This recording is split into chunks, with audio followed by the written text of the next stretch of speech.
10 signs your mother is a covert narcissist and how it damaged you. If you've ever wondered why you can never seem to please your mother, no matter what you do, why conversations with her leave you feeling drained and guilty, or why you feel like a child again every time you're around her, this video might explain everything. Covert narcissistic mothers are masters of disguise. They appear loving, concerned, and self-sacrificing to the outside world while systematically destroying their children's sense of self behind closed doors. And here's what makes this particularly damaging.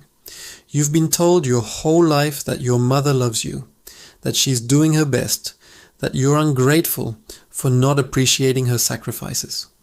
Welcome back to Psychology with Sergiu Popovici, where we explore the uncomfortable truths about human behavior that most people won't discuss. Today, we're examining one of the most painful and widely searched topics in psychology: maternal narcissism and the specific ways it damages children into adulthood. If you've been gaslit your entire life about your mother's behavior, this video will validate your experience with clinical evidence. Let's start with understanding what covert narcissism actually is, because it's drastically different from the obvious narcissism most people recognize. Research by psychologist Paul Wink distinguishes between overt narcissism, which is grandiose and attention-seeking, and covert narcissism, which hides behind victimhood, martyrdom, and false humility. Covert narcissistic mothers don't brag about themselves. Instead, they manipulate through guilt, passive aggression, and playing the victim while maintaining an image of being devoted, suffering mothers. The first sign is emotional engulfment, disguised as closeness. Research in the Journal of Personality Disorders shows that narcissistic mothers treat their children as extensions of themselves rather than separate individuals. Your mother may have told you that you two have a special bond or are best friends, but this wasn't genuine closeness. It was her refusing to see you as a separate person with your own thoughts and feelings.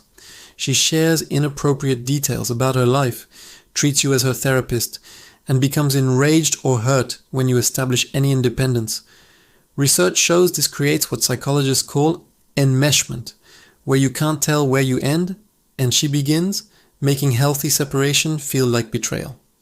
The second sign is conditional love based on performance and compliance. Studies on narcissistic parenting show that love is withdrawn strategically whenever you fail to meet expectations or dare to have different opinions. Your mother may have praised you excessively when you made her look good grades, achievements, appearance, but became cold, critical, or played the victim when you disappointed her. Research shows children of narcissistic mothers learn that love isn't about who they are, but about what they provide to their mother's image and emotional needs. You developed hypervigilance, constantly monitoring her mood and adjusting your behavior to avoid her withdrawal, creating anxiety that persists into adulthood. The third sign is chronic victim mentality and martyrdom. Research on covert narcissism shows these individuals position themselves as perpetually suffering and sacrificing, making everyone around them feel guilty. Your mother constantly reminds you of everything she's done for you, how hard her life is, how much she's sacrificed, creating a debt you can never repay. She sighs heavily, makes comments about being unappreciated, and ensures you know that any boundary or independence causes her suffering. Studies show this creates what psychologists call inappropriate guilt. Children feel responsible for their mother's emotional state and happiness, carrying guilt that isn't theirs. The fourth sign is covert competition and jealousy disguised as concern. Research in Psychology of Women Quarterly shows that narcissistic mothers often feel threatened by their daughter's youth, beauty, or success, and by their son's independence or romantic relationships. Your mother may have made subtle comments about your appearance, weight, or choices while framing them as concern or just trying to help. She might have undermined your achievements by pointing out flaws or changing the subject, or become strangely cold when you experience success. Research shows narcissistic mothers cannot genuinely celebrate their children's victories because they experience them as threats to their own importance. The fifth sign is gaslighting your reality and emotions. Studies on emotional abuse show that narcissistic mothers consistently deny, minimize, or rewrite events to maintain their image as the good mother. When you try to discuss how something she did hurt you, she likely denied it happened, claimed you're too sensitive, accused you of attacking her, or turned herself into the victim. Research shows this systematic invalidation of your emotional reality creates what psychologists call reality distortion. You stop trusting your own perceptions and memories. You learn that your feelings don't matter, that speaking truth causes conflict, and that maintaining peace requires accepting her version of reality. The sixth sign is triangulation, using other people to manipulate and control. Research on narcissistic family dynamics shows these mothers pit family members against each other, share confidential information, and create alliances. Your mother may have told you things about your siblings to damage your relationships with them or complained about you to others while playing innocent. She might have had a golden child who could do no wrong and a scapegoat who was blamed for everything, with roles shifting based on who currently served her needs. Studies show triangulation keeps children competing for approval and prevents them from uniting against the mother's manipulation. The seventh sign is boundary violations framed as love and care. Research in the Journal of Family Psychology shows narcissistic mothers have no respect for their children's privacy, autonomy, or personal space. Your mother may have read your diary, opened your mail, demanded access to your phone, or insisted on knowing every detail of your life while calling it being close. When you tried to establish boundaries, she likely became hurt, accused you of not loving her, or punished you with silent treatment or guilt. Research shows this teaches children that having boundaries is selfish and that their needs for privacy and autonomy are unreasonable. The eighth sign is emotional incest, treating you as a surrogate spouse or parent. Studies on parentification show that narcissistic mothers inappropriately burden children with adult emotional responsibilities. Your mother may have confided in you about her marriage problems, expected you to take her side against your father, or relied on you to manage her emotions from a young age. She might have become jealous of your romantic relationships, competing with your partners, or making you feel guilty for abandoning her. Research shows this role reversal, where the child becomes the parent's emotional caretaker, creates profound confusion about appropriate relationships and guilt about living your own life. The ninth sign is public image management and private cruelty. Research on covert narcissism shows these individuals are obsessed with how they appear to others while behaving differently in private. Your mother likely appears charming, caring, and devoted to outsiders. Teachers praised her, friends thought she was wonderful, and family members saw her as selfless. But behind closed doors, she was critical, manipulative, cold, or emotionally volatile in ways no one would believe if you described them. Studies show this creates isolation for the child because no one believes their experience, and they begin to question whether they're the problem. The 10th sign is inability to apologize or take accountability. Research consistently shows that narcissists cannot genuinely apologize because it requires acknowledging imperfection and considering another person's perspective. Your mother may have said, "I'm sorry you feel that way," or "I'm sorry but you made me do it," which aren't real apologies but further manipulation. She likely turned any discussion of her behavior into a conversation about how you've hurt her, making you comfort her for the pain she caused you. Studies show this pattern teaches children that their hurt doesn't matter, and that protecting the parents' feelings is more important than their own healing.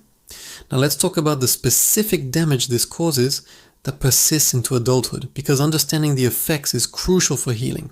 Research in psychological trauma shows that children of narcissistic mothers develop what's called complex PTSD, trauma from ongoing relational harm rather than single events. You likely struggle with chronic guilt and shame that seems irrational, difficulty trusting your own perceptions, people-pleasing to avoid conflict, and terror of being selfish or needy. Studies show adult children of narcissistic mothers have higher rates of anxiety disorders, depression, relationship difficulties, and struggle with self-worth despite external achievements. The damage manifests in specific patterns according to research.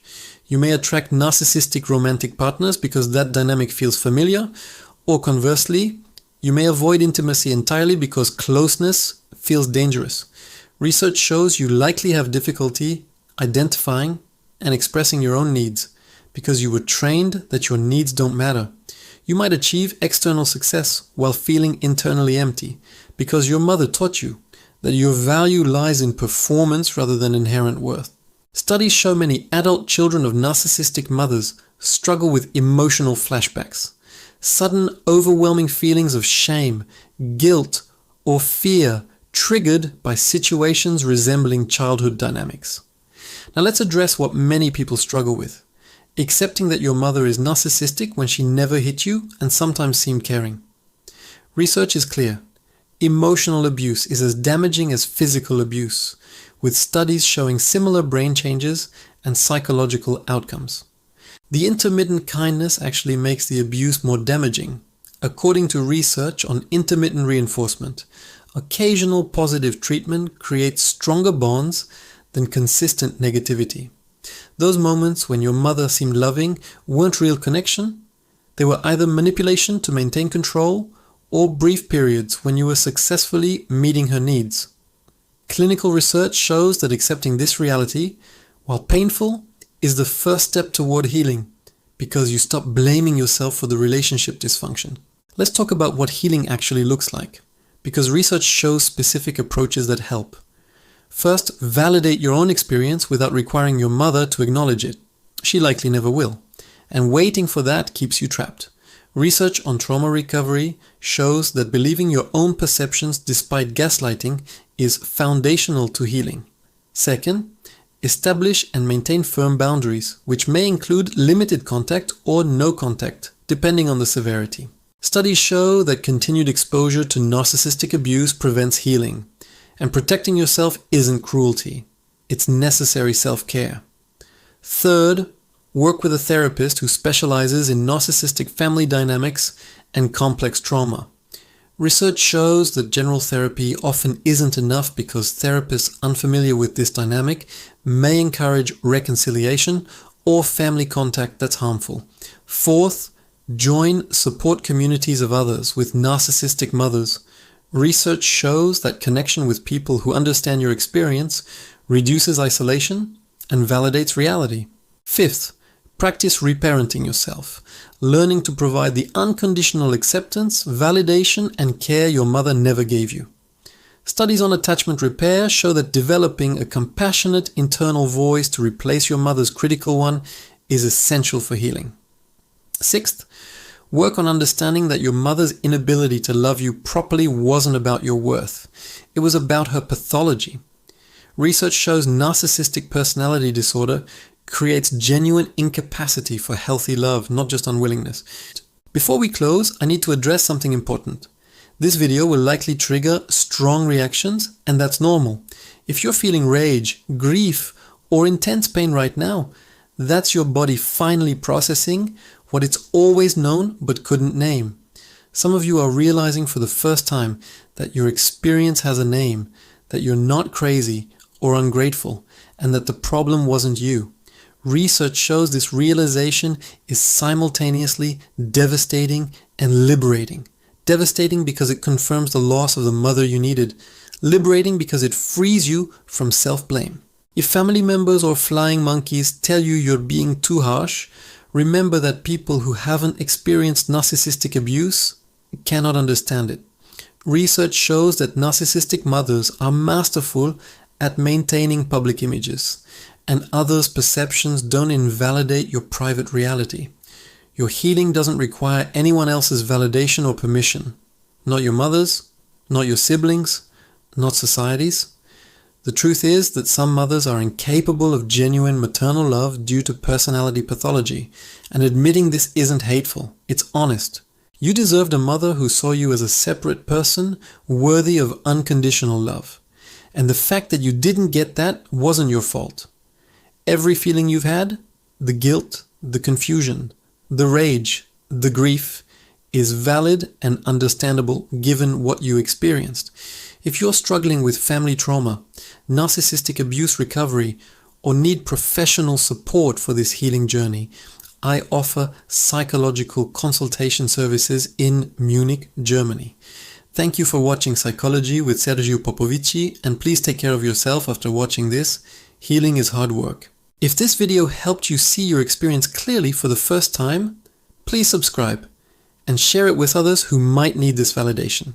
You're not alone, you're not crazy, and healing is possible.